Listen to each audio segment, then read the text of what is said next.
மனோஜ் வீட்டுக்கு வந்து ஒரு பெரிய விஷயத்த சொல்கிறாங்க. வீட்டில் இருக்க எல்லாருமே கூப்பிட்டு, அப்பா எனக்கு ஒரு நல்ல வாழ்க்கை அமைஞ்சிருக்கு. அந்த ஆள் எனக்கு பப்பரப்பா மனோஜ்னு பேர் வச்ச பிறகு என் வாழ்க்கையில் கோடீஸ்வரம் யோகம் வர ஆரம்பிச்சிடுச்சு. கிட்டத்தட்ட வந்துடுச்சுமான்னு சொல்ல, டேய் மனோஜ் என்னடா சொல்கிறேன்னு ஆச்சரியத்தோடு அங்கே கேட்குறாங்க விஜயா. விஜயா கிட்ட ஒரு விஷயத்த சொல்கிறாங்க மனோஜும். என்னடா சொல்கிறேன்னு கேட்க, ஆமாம்மா அந்த பொண்ணுக்கு கொஞ்சம் மனநல பாதிக்கப்பட்ட பொண்ணு. அந்த பொண்ணை நான் கல்யாணம் பண்ணிக்கிட்டா கோடிக்கணக்கான சொத்தையும் காலடியில் வந்து கொட்டுறேன்னா அம்மா என்கிட்ட வந்து பேசுகிறாங்கன்னு சொல்ல, டேய் கோடிக்கணக்கான சொத்துக்கு ஆசைப்பட்டு உன் வாழ்க்கையில் இப்படிப்பட்ட ஒரு பொண்ணு வரணுமாடா அப்படின்னு சொல்லி கேட்க, அம்மா ஒரு விஷயத்த கொஞ்சம் யோசிச்சு பாருங்கன்னு தனியாக கூப்பிட்டு சொல்கிறாங்க. என்னடான்னு சொல்லி கேட்க, இல்லைம்மா இந்த ஸ்ருதியோ இல்லை மீனாவோ நீ சொல்கிற பேச்சு கேட்குறாங்களா அப்படின்னு கேட்க, எங்கே கேட்குறாங்க? இந்த வீட்டில் நான் என்ன சொன்னாலும் அதுக்கு மரியாதை கொடுக்கவே மாட்டாங்களே. என்ன இந்த மீனா பூக்கற்றவளாக இருக்கா, நமக்கு கீழே அடங்கி போவான்னு பார்த்தா அவள் இப்போ பெரிய பிஸ்னஸ்ஸு சங்க தலைவின்னு போயிட்டே இருக்கா. இந்த ஸ்ருதி அது ஒரு பணக்கார பைத்தியம், என்ன சொன்னாலும் என் பேச்சு கேட்க போகிறதில்ல. அப்படி இருக்கப்போ என் பேச்சு இதுங்க எங்கடா கேட்குதுவோ அப்படின்னு சொல்ல, ஆனால் நான் கூட்டிகிட்டு வர போகிற பொண்ணு அப்படி கிடையாது. நீ நின்னா நிற்பா, நீ உட்காருனா உட்காருவா, நீ என்ன சொல்றியோ அதெல்லாம் கேட்பா. பத்தாத்துக்கு கோடீஸ்வர வீட்டு பொண்ணு வேற. அந்த பொண்ணுக்கு மனநல சரியில்லைன்னு யோசிக்காதம்மா, இங்கே எதையும் யோசிக்காம ஓகே சொல்லுமா அப்படின்னு சொல்லிடுறாங்க. கொஞ்சம் யோசிக்கிற விஜயாவுக்கும் நீ சொல்கிறது தண்டா சரி, எனக்கும் இது சரின்னு தான் தோணுது, மற்றபடி வேறு எந்த பிரச்சனையும் வந்துடாதுன்னு சொல்லிட்டு விஜயா வந்து கேட்குறாங்க மனோஜ் கிட்ட. அதெல்லாம் எந்த பிரச்சனையும் வராதம்மா, நீ வா வா வெளியே வந்து அப்பா கிட்ட முத்துக்கிட்ட ரவிக்கிட்டன்னு எல்லார்கிட்டையும் சொல்லுவோம் அப்படின்னு சொல்ல, எல்லோரும் வெளியே வராங்க. வந்ததும் எங்கள் விஜய் சொல்கிறாங்க, நான் ஒரு முடிவு பண்ணிட்டேன் அப்படின்னு சொல்ல, என்ன முடிவு அப்படின்னு அண்ணாமலை கேட்க, அது ஒன்றும் இல்லை, என் பிள்ளை ஒரு பொண்ணுக்கு ஒரு நல்ல வாழ்க்கையை கொடுக்கணும்னு நினைக்கிறேன். அதுக்கு பதிலாக அவங்க கோடிக்கணக்கான சொத்தை என் பிள்ளைக்கு கொடுக்கணும்னு நினைக்கிறாங்க. அதனால் இதில் நான் சம்மதம் சொல்லிட்டேன். நாளைக்கே நாம் அவங்க வீட்டுக்கு பொண்ணு பார்க்க போகிறோம். இதுதான் என் முடிவு அப்படின்னு விஜய சொல்ல, விஜய் எதையுமே யோசித்து முடிவெடுக்க மாட்டியா நீ அப்படின்னு கேட்குறாங்க. இதில் யோசிக்கிறதுக்கு எதுவும் இல்லைங்க, எனக்கு அந்த பொண்ணை ரொம்ப பிடிச்சிருக்கு. பாவம் ஒரு மனநல சரியில்லாத பொண்ணு. அந்த பொண்ணை கல்யாணம் பண்ணிக்கிற நம்ம மனோஜை சரின்னு சொல்லிட்டான். நீங்கள் எதுக்கு வேண்டான்னு சொல்கிறீங்க? இதுக்கு முன்னாடி வந்தவங்க மட்டும் எப்படி இருந்தா இந்த வீட்டில் அப்படின்னு சொல்லிட்டு எங்கள் விஜயா சொல்ல, அப்பா அம்மாவும் மனோஜும் சேர்ந்து முடிவெடுத்துட்டாங்க. அவங்க கோடீஸ்வரனா ஆக்குறேன்னு சொல்லிட்டாங்கல்ல, அதான் இந்த முடிவு அப்படின்னு சொல்லிடுறாங்க எங்கள் முத்து. அடுத்த நாள் வீட்டில் இருக்க எல்லாருமே கூட்டிகிட்டு அந்த வீட்டுக்கு பொண்ணு பார்க்குறதுக்காக கூட்டிகிட்டு போகிறாங்க மனோஜும். இதாம்மா நான் சொன்ன வீடுன்னு சொல்ல, ஆமாண்டா ரொம்ப பெரிய வீடாக இருக்குடா அப்படின்னு சொல்கிறாங்க. ஆமாம்மா இந்த ஒரு வீட்டுக்கு நான் மட்டும்தாம்மா இனிமேல் எல்லாமேன்னு சொல்ல, முதல்ல உள்ளே போய் பார்ப்போம் அப்படின்னு ரவியை சொல்கிறாங்க. எல்லாருமே கிளம்பிட்டு உள்ளே போகிறாங்க. உள்ளே போய் பார்க்கணும் அப்படின்றதுக்காக அங்கேருந்து வந்தவங்களை பார்த்ததும் முத்துவுக்கு ரொம்ப பெரிய ஷாக்காக இருக்குது. இவங்களை அப்படின்னு சொல்லிட்டு கிளம்பி நிற்கிறாங்க. என்னடா உனக்கு இவங்களை ஏற்கனவே தெரியுமா அப்படின்னு அண்ணாமலை கேட்க, ஆமாப்பா ஒரு நாள் என்னுடைய காரில் இவங்க சவாரி வந்தாங்க, அப்போ தான் இவங்க பொண்ணே இவங்களை விட்டு மிஸ் ஆகிட்டாங்க. அதுக்கப்புறமா ஒரு வழியாக கண்டுபிடிச்சி இவங்க கிட்ட ஒப்படைச்சிட்டேன் அப்படின்னு சொல்ல, அப்போ தான் நீங்களா அப்படின்னா அவங்களும் வந்து கேட்குறாங்க. ஆமாம் இது என் அண்ணன் மனோஜ் தான், மனோஜுக்கு அவங்க பொண்ணை கொடுக்குறேன்னு சொல்லியிருந்தீங்க அப்படின்னு கேட்க, ஆமாம் தம்பி எப்போ பார்த்தாலும் மனோஜ் கடையை நோக்கியே ஓடிக்கிட்டு இருக்கா என் பொண்ணும், அவள் சந்தோஷம் தானே எங்களுக்கும் முக்கியம். அதான் உங்கள் அண்ணன்கிட்ட நாங்கள் இதை பற்றி கேட்டு பார்த்தோன்னு சொல்ல, அவனை பற்றி நீங்கள் முழுசாக தெரிஞ்சுக்கிட்டீங்களா இல்லையான்னு சொல்லி கேட்குறாங்க. என்னப்பா சொல்கிறீங்கன்னு கேட்க, அவனுக்கு ஆல்ரெடி மேரேஜ் ஆனிச்சு, இப்போது டிவோர்ஸ் அப்ளை பண்ணி டிவோர்ஸ்க்காக நடந்துகிட்ருக்கு, டிவோர்ஸ் கிடச்சா தான் அடுத்த மேரேஜ் பண்ண முடியும்னு சொல்லும்போது உன்னை யாராச்சும் கேட்டாங்களா அப்படின்னு விஜயா சொல்ல, விஜயா ஏற்கனவே வந்து பிரச்சனை பார்த்தா தான் உன்னால் அப்படின்னு சொல்லிட்டு விஜயாவா முத்து அண்ணாமலை திட்டுறாங்க. இல்லைங்க அதை இப்போ சொல்லி ஆகணுமான்னு சொல்ல, ஆமாம் எப்போ சொல்கிறதா இருந்தாலும் சொல்லக்கூடிய விஷயம் தானே, அது எப்போ சொன்னா என்ன முத்து, இப்போ சொல்கிறதான் சரி, இங்கே பாருங்க முத்து சொல்கிறதா உண்மை, உங்களுக்கு விருப்பம் இருந்தால் ஓகே தான் அப்படின்னு சொல்ல, இதுக்கு நான் என்னங்க சொல்ல போகிறேன், அவர் இப்போ டிவோர்ஸ் அப்ளை பண்ணியிருக்கார் தானே, டிவோர்ஸ் கிடைச்ச பிறகு கூட கல்யாணத்தை பண்ணிடலாம், ஒன்றும் பிரச்சனை இல்லைங்க அப்படின்னு சொல்கிறாங்க. அந்த பொண்ணை கூட்டிகிட்டு வராங்க. இதான் என் பொண்ணு, இடையில கொஞ்சம் பிரச்சனையால் அவளுக்கு இப்படி ஆயிடுச்சு, ஆனால் ட்ரீட்மெண்ட் எடுத்துகிட்டு தான் இருக்கும், எப்படியும் சரியாயிடும் அப்படின்னு சொல்கிறாங்க.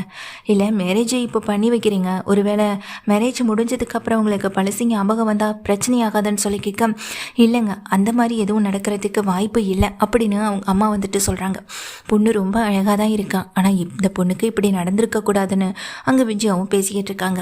ஆமாம் என் பையனுக்கு ஏதோ நீங்கள் அப்படின்னு சொல்லும்போது, ஆமாம்மா எனக்கு இருக்க சொத்து முழுக்க என் பொண்ணுக்கு தானே, என் பொண்ணு பேரில் தானே எல்லாத்தையுமே எழுதி வைக்கலான்னு இருக்கேன் அப்படின்னு அவங்களும் சொல்ல, இதை கேட்ட உடனே மனோஜுக்கு ரொம்ப சந்தோஷமாயிடுது. நீங்கள் பொண்ணு கூட கொஞ்சம் தனியாக பேசணுமா? ஏன்னா என் பொண்ணு பேசணும்னு ஏதோ சொல்லிட்டு இருந்தா அப்படின்னு சொல்ல, நான் என்ன பேச போகிறேன்? இந்த பொண்ணு எப்போ என்னுடைய கடைக்கு வந்தாலும் ஜூஸ் கொடு, அதை கொடு, இதை கொடுன்னு கேட்டுக்கிட்டு இருக்கும். அதனால தான் ஒரு ஜூஸ் பாட்டிலே வாங்கிட்டு வந்துட்டேன்னு மனோஜ் வந்துட்டு குழந்தைக்கு காட்டி மயக்கிற மாதிரி இந்த பொண்ணுக்கு கொடுத்து மயக்கலான்ற மாதிரி அந்த ஜூஸ் பாட்டில் வாங்கிக்கிட்டு மேலே போகிறாங்க. பக்கத்தில் போகிறாங்க, மேலே மாடிக்கு கூட்டிகிட்டு போகிறாங்க. அப்போ அந்த பொண்ணு என்ன பண்ணுதுன்னா, வாங்க ரூம்குள்ளே கூட்டிகிட்டு போக, இதான் ஒரு ரூமா, பார்க்க அவ்வளோ அழகாக இருக்குது, எனக்காக நீ ஒன்று பண்ணுவியான்னு சொல்லி கேட்க, என்ன பண்ணணும்னு அந்த பொண்ணு ரொம்ப சாதாரணமாக கேட்குது. அதுக்கு மனோஜும், இல்லை கல்யாணத்துக்கு முன்னாடியே உங்கள் அம்மா கிட்ட சொல்லி உன் பேரில் இருக்க எல்லா சொத்தையும் என் பேரில் எழுதி வைக்க சொல்கிறியா அப்படின்னு கேட்குறாங்க. அதுக்கு அந்த பொண்ணு கொஞ்சம் நேரம் யோசிக்கவும் செய்யுது. என்ன, நான் சொன்ன மாதிரி நீ செஞ்சினா உனக்கு நான் தினமும் என்னுடைய கடைக்கு வரும்போதெல்லாம் ஜூஸ் கொடுப்பேன். இல்லை நீ தினமும் என் கடையிலே கூட இருக்கலாம் அப்படின்னு மனோஜ் சொல்ல, இதை கேட்ட அந்த பொண்ணும், மடையனே, நானா உன்கிட்ட வந்து மாட்டினேன், நீ தானடா என்கிட்ட வந்து மாட்டியிருக்க, உன்னை வச்சு என்னெல்லாம் ஆட்டம் ஆட போகிறேன்னு மட்டும் பார்த்துக்கிட்டே இரு. நான் இந்த வீட்டை விட்டு எஸ்கேப் ஆகணும்னு தானே இவ்வளோ விஷயத்தையும் பண்ணிக்கிட்டு இருக்கேன். என் பேரில் இருக்கான் சொத்து, எல்லா சொத்தும் எங்கள் அம்மா பேரில் தானே இருக்குது. இவன் என்ன என் அம்மாவா? என்னை இப்போ ஆட்டி படைச்சிட்ருக்கேன் என் சித்திக்காரி. அவளே சொத்துக்காக தான் இந்த கல்யாணத்தை ஏற்பாடு பண்ணிகிட்ருக்கா. அது புரியாமல் நீ இந்த சொத்துக்கு ஆசைப்பட்டு இப்போவே எழுதி கேட்குறியா? சொத்து பணம்னு எல்லாத்துக்கும் ஆசைப்படுவீங்களாடா? எங்கள் அப்பா எனக்காக விட்டு கொடுத்துட்டு போன சொத்தை உங்கள் 2 பேர்கிட்டையும் கொடுத்துட்டு நான் என்னடா பண்ணுறது? இந்த சொத்தெல்லாம் என்னோட சொத்து. அவள் எப்படி இந்த சொத்துக்காக தானே இந்த பிளான் பண்ணிகிட்டு இருக்கான். கல்யாணம் முடிஞ்சு இவளை எப்படியாவது இங்கேருந்து அனுப்பிவிட்டு மொத்த சொத்தையும் தானே ஆண்டுக்கலான்னு. அந்த சொத்தை எப்படி ஆட்டைய போடுறதுன்னு எனக்கு தெரியும். நீ என்கிட்ட வந்து வசமாக மாட்டினடா தம்பி. உனக்கும் என்னை வச்சுட்டு இருக்காள என் சித்திக்காரிக்கும் அவளுக்கும் நான் பண்ணுற மிகப்பெரிய ஒரு விஷயம் இருக்குது அப்படின்னு நினச்சிட்டு இருக்காங்க. அங்கேருந்து சரின்னு இங்கே தலையாட்டும் போது ரொம்ப மனோஜ் சந்தோஷத்தோடு கீழே வராங்க. அம்மா, எனக்கு இந்த கல்யாணத்தில் முழுக்க சம்மதம், நானும் அந்த பொண்ணு பேசணும்னு சொல்லிட்டு இருக்காங்க. நான் இங்கேருந்து ரொம்ப சந்தோஷமாக கிளம்பிடுறாங்க. ஆனால் முத்துவுக்கும் மீனாவுக்கு ஒரு சந்தேகம் இருக்குது. என்னங்க இது, அந்த பொண்ணை போயிட்டு மனோஜ் எப்படி கல்யாணம் பண்ணிக்கிறேன்னு சொல்கிறாருன்னு தான் எனக்கு புரியவே இல்லைன்னு சொல்லிட்டு இருக்காங்க. எனக்கும் தெரியும் மீனா, அந்த பொண்ணு நாடகம் ஆடிக்கிட்டு இருக்கு அப்படின்னு முத்து சொல்லும்போது, என்னங்க சொல்கிறீங்கன்னு கேட்க, ஆமாம் மீனா, இடையில ஒரு நாள் இந்த பொண்ணை ஒரு பையன் கூட வெளியில் பார்த்தேன். அந்த பையன்கிட்ட இப்போ இருக்கிறத தாண்டி ரொம்ப சாதாரணமாக சிரித்து பேசிக்கிட்டு இருந்துச்சு. எனக்கு என்னமோ இந்த பொண்ணு இந்த வீட்டில் நடிச்சிட்டு இருக்குன்னு தான் தோணுது. நிச்சயமாக இதுக்கு பின்னாடி ஏதாவது ஒரு விஷயம் இருக்கும். அது என்னென்னு நம்ம கண்டுபிடிக்கணும்னு முத்து மீனா கிட்ட சொல்ல, ஸ்ருதியும் இதுக்கு ஆமாம் எனக்கும் அப்படி தான் தோணுதுன்னு சொல்லிடுறாங்க. இப்படி எல்லாருமே கிளம்பி போனதுக்கு பிறகு அந்த பொண்ணை பார்க்கணும், அந்த பொண்ணுக்கிட்ட பேசணும்னு முத்து மீனா ஸ்ருதின்னு இங்கே ட்ரை பண்ணும்போது தான், ஏங்க இப்போ தான் அவங்க கல்யாணத்துக்கும் சம்மதிச்சிட்டாங்க, பேசாமல் அந்த பொண்ணை வெளியே கூட்டிகிட்டு வந்துடலாமான்னு சொல்லி கேட்க, ஆமாம் நீங்கள் வேற ரொம்ப தெரிஞ்சவங்க தானே முத்து, வாங்கன்னு சொல்லிட்டு ஸ்ருதி கூட்டிகிட்டு போகிறாங்க. அவங்க அம்மா கிட்டே கேட்டுக்கிட்டு, இல்லை என்ன இருந்தாலும் என் அண்ணனை கல்யாணம் பண்ணிக்க போகிற பொண்ணு வேற ஆயிட்டாங்க, அவங்கள எங்கள் வீட்டுக்கு கூட்டிகிட்டு போகலாமா? ஏன்னா எங்கள் வீட்டுக்கு கூட்டிகிட்டு போனால் அவங்களுக்கு கொஞ்சம் மனசு இங்கே ஒரு மாதிரி சந்தோஷமாக இருக்கும்லன்னு சொல்ல, தாராளமாக கூட்டிகிட்டு போங்க தம்பி, இந்த சனியனை எப்போ போய் இந்த வீட்டை விட்டு தொலைன்னு தானே நினச்சிட்ருக்கேன், எப்படியாவது உங்கள் வீட்டுக்கு அனுப்பி வச்சுட்டேன் எனக்கு நிம்மதி தானே அந்த பொம்பளை மனசுக்குள்ளே நினச்சிட்டு சொல்லும்போது எங்கள் முத்து அவங்கள கூட்டிகிட்டு போகிறாங்க. காரில் கூட்டிகிட்டு போயிட்டு ஒரு இடத்துல நிறுத்த, மீனா இந்த இடத்துலேருந்து இந்த பொண்ணை பேக்கப் பண்ணிடலாமான்னு சொல்ல, அதை கேட்டவுடனே இந்த பொண்ணு காருக்குள்ளேருந்து வெளியே வந்து, என்னது பேக்கப்பா, எங்கே அனுப்பலான்னு என்னை ட்ராமா பண்ணி இங்கே கூட்டிகிட்டு வந்தீங்க, காருக்குள்ளே நீங்கள் பேசிக்கிட்டு இருந்த விஷயம்லாம் எனக்கு புரியாதுன்னு நினச்சிட்டு இருக்கீங்களா, பணத்துக்காக என்னை விற்கலான்னு முடிவு பண்ணிட்டீங்களான்னு கோவத்தில் அந்த பொண்ணு கதை. உடனே முத்து சொல்கிறாங்க, நீ பைத்தியம் இல்லை, மெண்டல் இல்லை, உனக்கு மனநிலைமையெல்லாம் நல்லா தான் இருக்குன்னு எனக்கு நல்லாவே தெரியும். ஆமாம், எதுக்கு இந்த நடிப்பு அப்படின்னு சொல்லி கேட்குறாங்க. இங்கே பாருங்கள், ஏதோ ஒரு பெரிய காரணத்துக்காக தான் நடிக்கிறீங்கன்னு எனக்கு தெரியும், அது என்ன ஏதுன்னு எங்ககிட்ட சொல்லுங்கன்னு மீனாவும் சொல்லிட்டு கேட்குறாங்க. அதுக்கு முத்துவும், அட சொல்லுமா அப்படின்னு சொல்ல, நீங்கள் நினச்சிட்டு இருக்க மாதிரி அந்த பொம்பளை என்னோட அம்மா கிடையாது, என்னோட சித்தி. என் அம்மா இறந்ததுக்கு பிறகு எங்கள் அப்பா 2ஆம் தரமாக கல்யாணம் பண்ணவங்க தான் இவங்களுக்குன்னு இங்கே எந்தவித வாரிசும் இல்லை. அப்பா முழுக்க சொத்தை ஏன் பேரில் தான் எழுதி வச்சுட்டு போனார். அந்த சொத்துக்கள் முழுக்கையும் நான் தான் அனுபவிக்கணும்னு எங்கள் அப்பாவுடைய ஆசை. ஆனால் அந்த கல்யாணத்துக்கு பிறகு அது தானாகவே எனக்கு வந்து சேரும்னு சொல்லி தான் எழுதியிருக்காரு.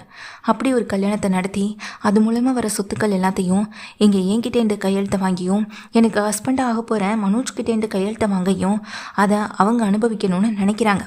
ஆனால் அப்படி ஒன்று நடந்துடக்கூடாது. நான் காதலிச்ச பையன் என்னையை விட்டு நான் காதலிச்சது தெரிஞ்சுதான் இவங்க என்னை வீட்டுக்குள்ளே சிறை வைக்கவும் செஞ்சாங்க. அதுக்கு பிறகு தான் இவங்க கிட்டேருந்து தப்பிக்கணுன்றதுக்காக கிட்டத்தட்ட நான் 1 வருஷத்துக்கும் மேலாகவே இந்த மாதிரி நான் நடிச்சிட்ருக்கவும் செய்கிறேன். எல்லாம் எதுக்காக தெரியுமா? நிச்சயமாக எனக்கும் என் லவ்வருக்கும் எந்த விதமான பிரச்சனையும் வந்துடக்கூடாதுன்றதுக்காக தான். அவனை அடியால் வச்சு கொலை பண்ண கூட முயற்சி பண்ணிட்டாங்க தெரியுமா? நான் இப்படி ஆனன்னு தெரிஞ்சதுக்கு பிறகு தான் அவனை உயிரோடையே விட்டு வச்சுருக்காங்க. இல்லைனா நடக்கிறதே வேறே ஆண்டிருக்கும். அதனால தான் நான் நடிச்சிட்ருக்கேன். இப்போ கூட உங்கள் அண்ணனை நான் கல்யாணம் பண்ணிக்கணுன்ற ஆசையெல்லாம் எனக்கு கிடையவே கிடையாது.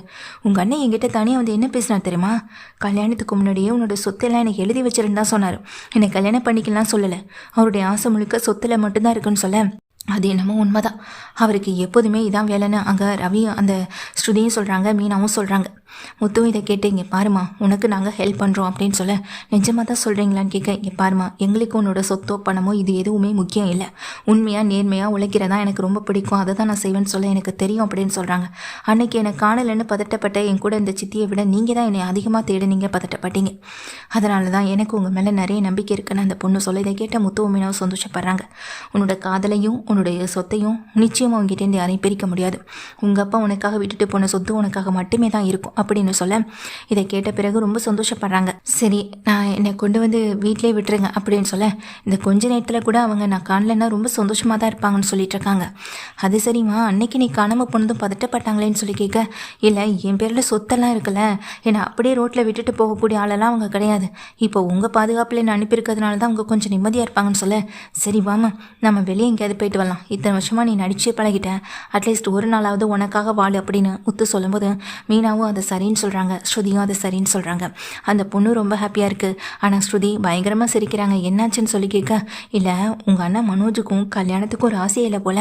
முதல்ல ஜீவான்ற பொண்ணு விட்டுட்டு போணுச்சு, அடுத்து ரோஹிணியும் அதோட போயிட்டாங்க. இப்போது இடையில ஒரு பொண்ணு ஸ்வேதாவை பார்த்தோம், ஸ்வேதா தங்கச்சி முறையாயிட்டு. அதுக்கப்புறம் ஒரு பொண்ணை பார்த்தோம், அந்த பொண்ணு வேண்டான்னு சொல்லி விட்டுட்டு போயிடுச்சு, அமெரிக்கா பொண்ணு. இப்போ இவங்களுக்கும் எங்கள் மனோஜ் கூட வாழ பிடிக்கலை, கல்யாணம் பண்ணிக்கவும் இருப்பல. இது தெரிஞ்சால் உங்கள் அண்ணன் ரொம்ப உடஞ்சி போயிடுவார்ல அப்படின்னு சொல்லிட்டு இங்கே ஸ்ருதி சொல்லும்போது அதை கேட்ட மீனாவும் சிரிக்கிறாங்க. அவனை மனோஜ்னு சொல்லி கூப்பிட்டாலே கோவப்படுவான், பப்பரப்பா மனோஜ்னு தான் சொல்லணும் அப்படின்னு முத்துவும் சொல்லிட்டு சிரிக்கிறாங்க. இதை கேட்ட அந்த பொண்ணுக்கும் மனசு முழுக்க இருக்க கவலையெல்லாம் விட்டு போயிட்டு ரொம்ப சந்தோஷமாக சிரிக்கவும் செய்கிறாங்க. அதே நேரத்தில் மனோஜ் ஏமாற போகிறதும் உறுதி.